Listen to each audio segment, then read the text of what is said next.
Olá, bom dia. Começando mais um programa Saudações. Hoje, eu, José Saraiva, aqui, substituindo Moreira Serra, um abraço a ele. E, recentemente, os planos de saúde fizeram um aumento. E a gente vai estar aqui com o nosso entrevistado, o Dr. Antônio Carlos, para falar um pouquinho sobre essa estrutura, se esses aumentos foram dentro daquilo que é permitido e que não é. Bom dia, doutor Antônio Carlos. Satisfação revê-lo, né? A satisfação é nossa, a alegria é nossa estar aqui mais uma vez com a oportunidade de esclarecer sobre um tema tão importante, tão caro para a nossa sociedade, que é a abusividade no reajuste dos planos de saúde. Então, para começar, Antônio, explica um pouquinho essa questão do reajuste, se houve uma abusividade, se não houve. Essa estrutura, primeiro, como é que ela é feita dos reajustes? É importante que a sociedade, o consumidor, o beneficiário dos planos de saúde tenham que os planos de saúde eles possuem um reajuste anual. Né? Esse reajuste anual, todos os contratos de plano de saúde estão sujeitos. E esse reajuste anual ele é estabelecido pela Agência Nacional de Saúde Suplementar, que é a ANS. Tá? Então, todo e qualquer reajuste do plano de saúde que extrapole os limites estabelecidos pela ANS, ou mesmo os reajustes que não estão de acordo com o que se dispõe a lei, né, eles são considerados abusivos. Podem ser corrigidos tanto na via administrativa como também na via judicial. E só para que a gente possa entender o que vem a ser essas abusividades, acontece muito, né, na situação dos contratos de pessoas idosas, né, quando há uma transferência de faixa etária, e também o caso das sinistralidades. Né? Então, abusivo é aquele aumento que não segue as diretrizes estabelecidas pela Agência de Regulação, que é a ANS, e que também extrapola os limites da legalidade. Mas como saber isso, se ultrapassou ou se não ultrapassou, e quais são esses tipos de regimes que são permitidos lá pela ANS? São 3 tipos de reajustes permitidos pelos contratos pela ANS. Esse primeiro reajuste é o anual, que a gente acabou de comentar, que é o reajuste estabelecido pela agência, que são os percentuais definidos pela agência. Os outros reajustes que são muito praticados são aqueles reajustes das pessoas que estão mudando de faixa etária. Por exemplo, de 39 para 40 anos tem um reajuste estabelecido no contrato. Tá? Principalmente as pessoas que estão indo para os idosos, né? Que estão saindo da faixa de 60 anos. Tem muita incidência de abusividade nessa faixa etária. E também pelo que nós chamamos de sinistralidade. O que é a sinistralidade? É com relação à demanda de uso, né? Principalmente aqueles planos com coparticipação. Então, quanto mais as pessoas vão envelhecendo, né, aumenta a sinistralidade, que é o uso do plano de saúde. Então, existem também aumentos levando em consideração essa sinistralidade. E aquilo que nós falamos inicialmente, quando há um abuso, ou seja, quando esse aumento é excessivo, extrapolando critérios técnicos, legais, estabelecidos na legislação e pela agência de regulação, ele se torna abusivo. Tá? Temos vários exemplos com relação a essa situação. Vou pedir um exemplo para poder ilustrar bem o caso. Pronto. No sistema de saúde suplementar, existem vários tipos de contrato, mas são 2 contratos padrões. É o contrato individual e o contrato empresarial. Tá? Então, se, no caso do reajuste anual, a agência estabelece um reajuste de 15%, né? Ou seja, 10%, 15% do reajuste sobre o seu plano. Então, vai incidir sobre a mensalidade. Sim. Então, se o reajuste, você vai lá no seu boleto e verifica que o reajuste foi acima daquele estabelecido pela Agência Nacional de Saúde Suplementar, já há uma abusividade e precisa haver uma correção do valor da mensalidade. Outra situação que acontece muito, né?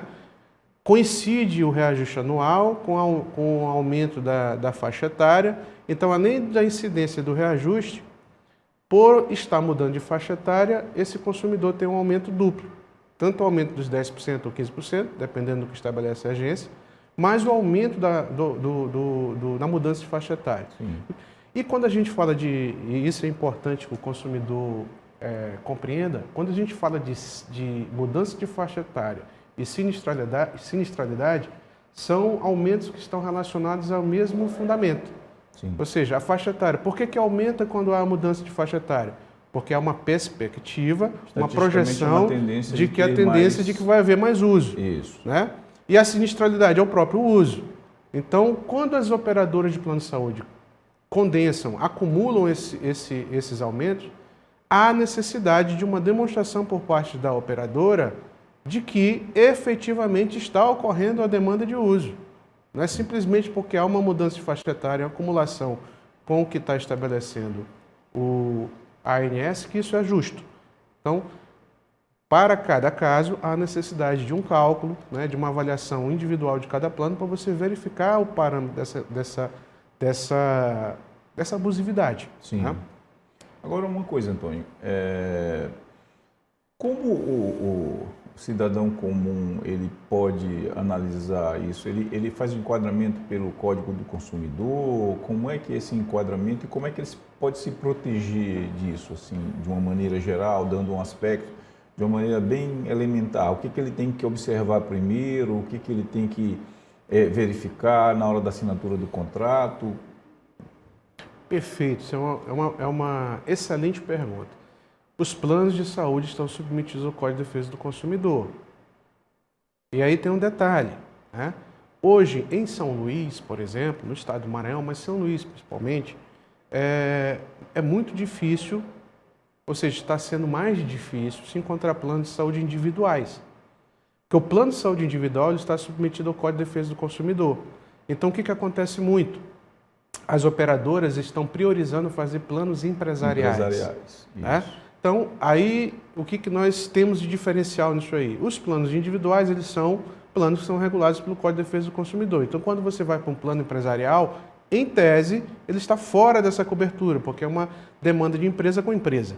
Mas é um artifício que os planos usam. Exatamente. Então, o fato de, por exemplo, uma família, né, que tem uma pessoa jurídica individual, contratar, porque não há uma opção, né? Muitas das vezes não há uma opção, ou então o próprio chefe da família, a própria família chega à conclusão de que por ser mais barato, porque os planos empresariais são mais baratos, você opta por aquele plano.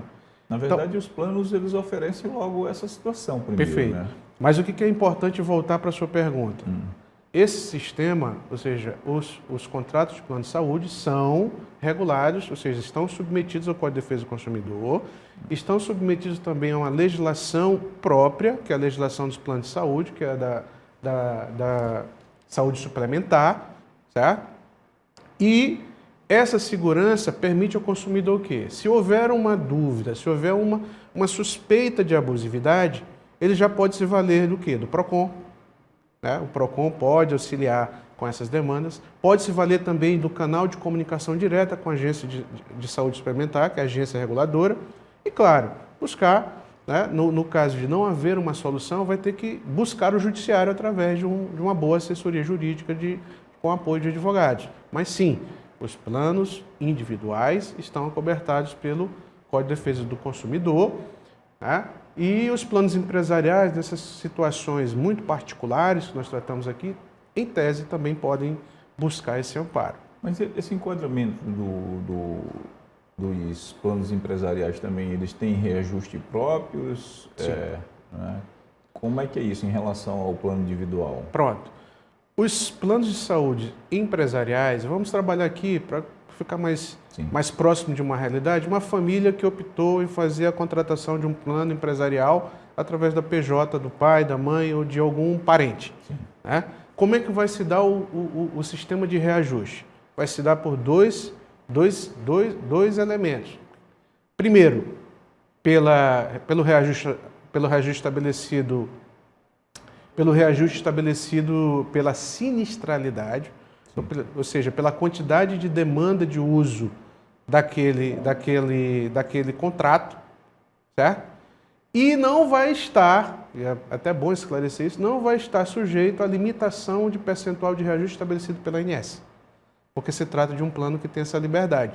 Então, são planos que costumam demandar ou registrar maiores situações de abusividade, porque eles vão fazer o reajuste de acordo com a demanda de uso, ou seja, Se aquela família foi considerado que teve uma grande demanda, ele aumenta. Aumenta de acordo com aquela demanda. Contudo, esse reajuste precisa ser transparente. De que forma? Se você entende que o seu plano de saúde empresarial teve um aumento significativo, peça à operadora que demonstre os critérios que foram utilizados para o reajuste. Porque ele tem que demonstrar qual é o impacto da sinistralidade para o aumento. Tem que haver uma lógica técnica.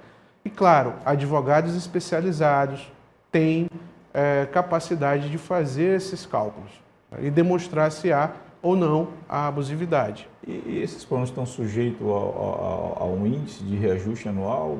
Pois é, como nós falamos, o índice de reajuste anual estabelecido pela ANS, ele é aplicado para os contratos individuais. Então, por que há um aumento de oferta de planos mais baratos em característica empresarial nessas condições? Justamente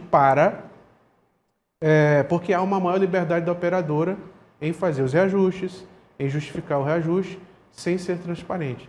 Então, elas não estão sujeitas aos limites estabelecidos pela ANS. Aí, a busca por uma reparação vai ser uma busca através de dados técnicos, de análise de cada contrato, de análise de cada caso, para poder questionar na justiça. Inclusive, existem inúmeras ações em que são apurados os reajustes realizados durante determinado período de tempo de execução de um contrato, onde a empresa não conseguiu mais pagar aquele contrato, pediu a rescisão, e quando vai se fazer o levantamento se encontra um percentual de abusividade muito grande. E o dinheiro tem que ser restituído, inclusive com pedido de restituição de indébito, que é o dobro do que foi pago em excesso. Ok, doutor Antônio. Acredito que o assunto está bem interessante e a gente vai fazer um intervalozinho rápido, mas a gente volta já.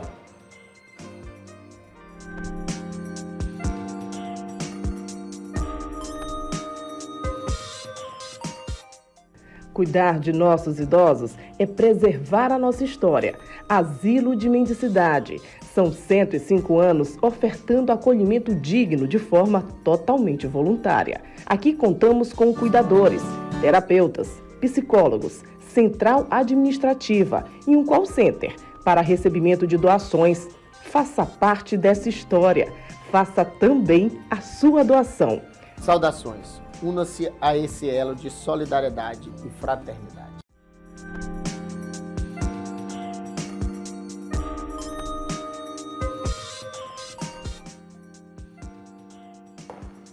Olá, estamos de volta aqui falando um pouquinho sobre os reajustes do plano de saúde que ocorreram recentemente. Estamos aqui com o doutor Antônio Carlos e ele está fazendo um grande esclarecimento, fazendo os enquadramentos com o Código do Consumidor.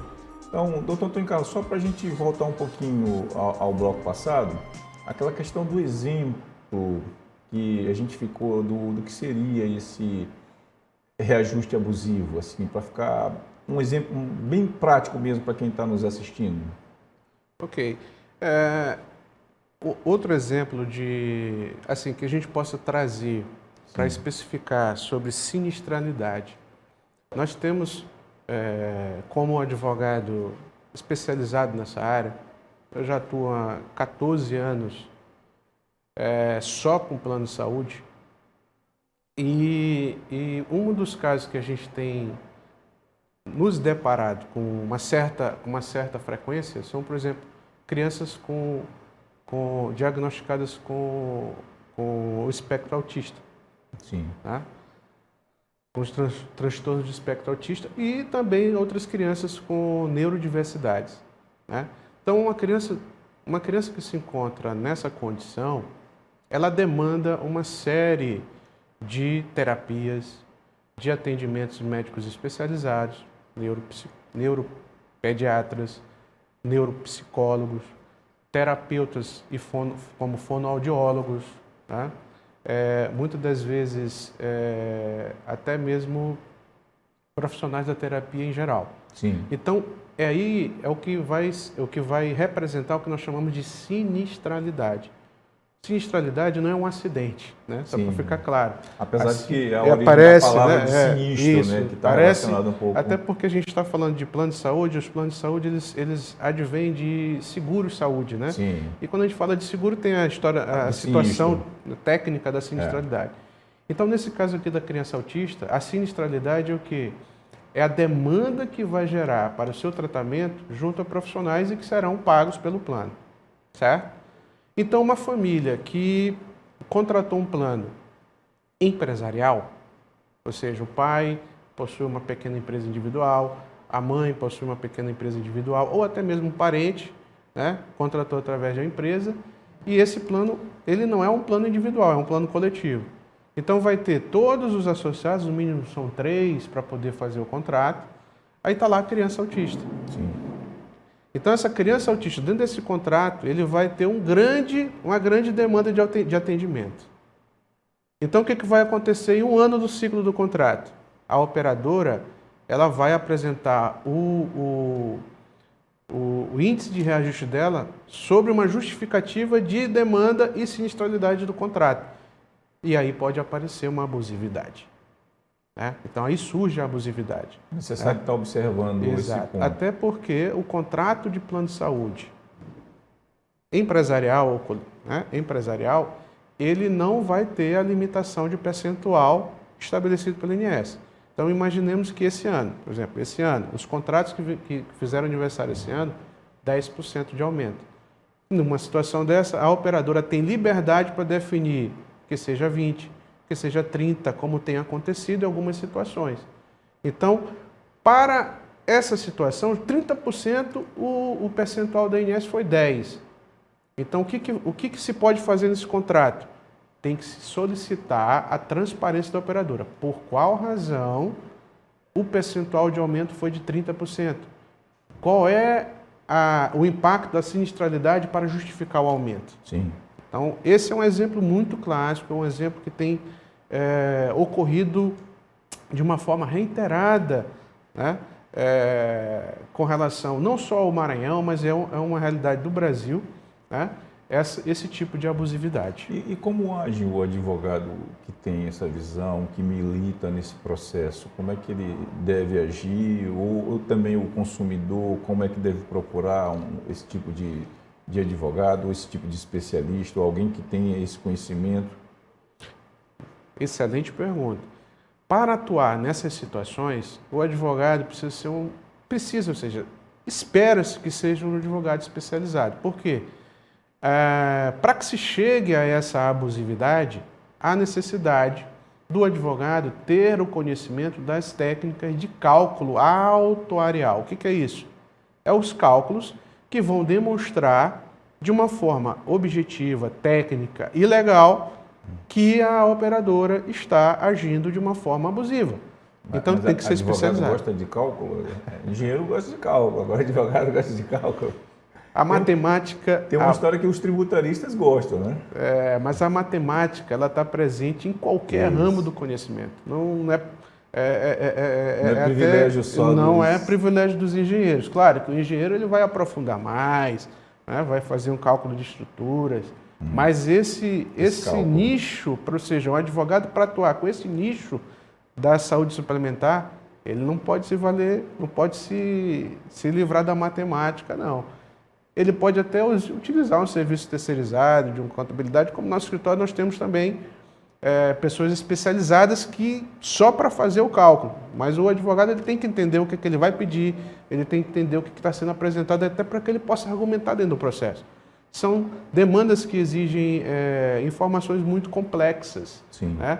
Porque você está lidando com uma empresa que ela vai estruturar justificativas muito balizadas que, se não forem muito bem questionadas e impugnadas, você não consegue demonstrar abusividade e acaba se consolidando então, prejuízo. Acaba sendo bem pontual, né? Em cima de indicadores, em cima de pontos mesmo, de número de reajuste. Tem a parte técnica, que é essa parte de cálculo, porque se você está falando de abuso, você está falando de custo. Né? Então, quanto é que vai, como que tecnicamente a sinistralidade do atendimento de uma criança que está no contrato autista pode justificar um aumento de 30%, 50%. Né? Então você tem que demonstrar, a operadora tem que demonstrar de uma forma abalizada como que ela embasou os cálculos para chegar nesse percentual. E o advogado, ele vai o quê? Contra-atacar, ou seja, impugnar esses cálculos, demonstrar qual é realmente o equilíbrio e qual é o direito do seu cliente. Doutor, o que o consumidor pode buscar assim, dos direitos dele? É tipo assim, um caso bem prático, aquele caso que todo mundo sabe na hora que a pessoa está doente, está adoentada, está no hospital e que ele precisa de um determinado exame, que precisa de autorização. Aí normalmente isso é bem comum, não é? Sim, sim. Como proceder nesse momento assim? São as situações de negativas, né? É o que nós chamamos também de judicialização, né? Judicialização da saúde. Porque a operadora ela é uma empresa privada que está prestando um serviço público regulado. Né? Então, recentemente, o Superior Tribunal de Justiça estabeleceu as diretrizes para o atendimento dos beneficiários de plano de saúde. Então, existem lá os procedimentos que estão listados pela Agência Nacional de Saúde Suplementar, mas você tem um caso na sua família, um caso seu mesmo, em que essa doença ou essa necessidade de atendimento não está tão clara. Eu vou dar um exemplo muito prático, um exemplo próprio meu. Sim. Eu sofri um acidente recentemente, onde eu tive a lesão na minha mão, né? Foi uma lesão cortante na minha mão, e procurei um serviço de saúde de emergência. E nesse serviço de saúde de emergência, não tinha um especialista para atender a minha mão. O hospital era do plano de saúde, os médicos do plano de saúde, só que não existia um especialista em mão. Sim. E eu precisei fazer uma cirurgia. O que aconteceu? Diante da urgência, que se a cirurgia não acontecesse em 7 dias, eu poderia ficar com uma lesão permanente muito grave. Então, nós procuramos o plano de saúde, solicitamos o profissional especialista, o plano de saúde não tinha, simplesmente. Ofereceu outro profissional. Qual é a decisão nesse momento? Não fiz com um profissional que não era especialista. Contratei um profissional especialista por fora e paguei. Não dava tempo de pedir uma liminar, até pela urgência. Mas nessas circunstâncias, o quê?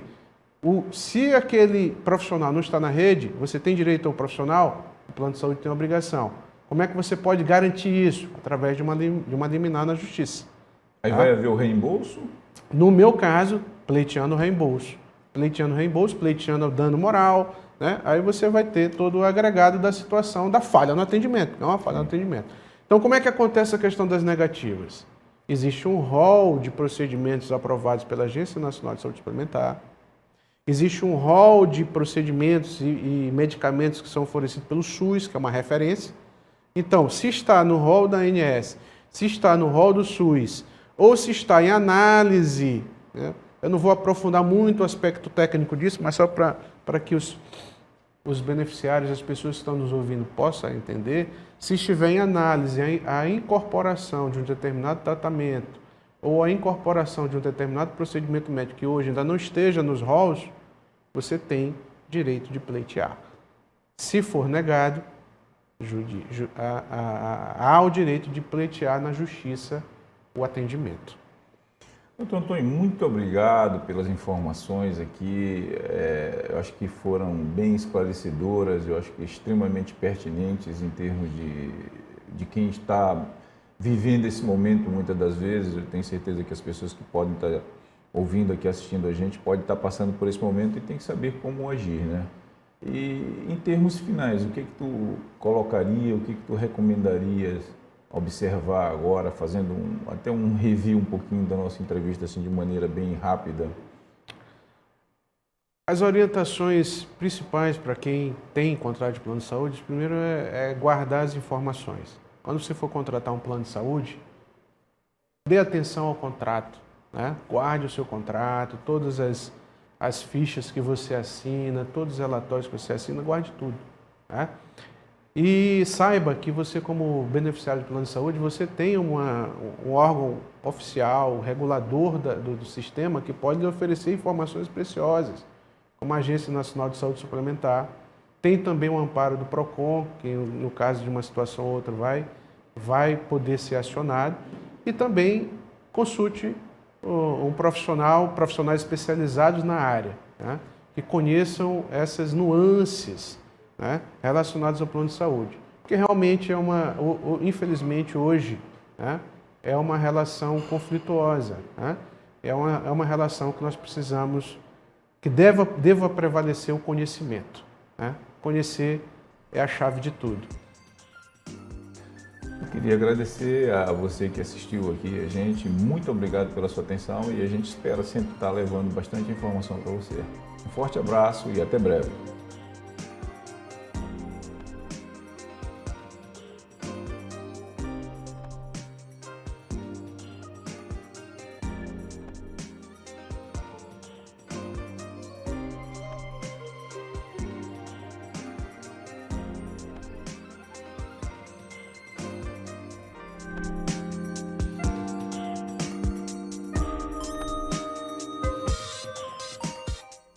Cuidar de nossos idosos é preservar a nossa história.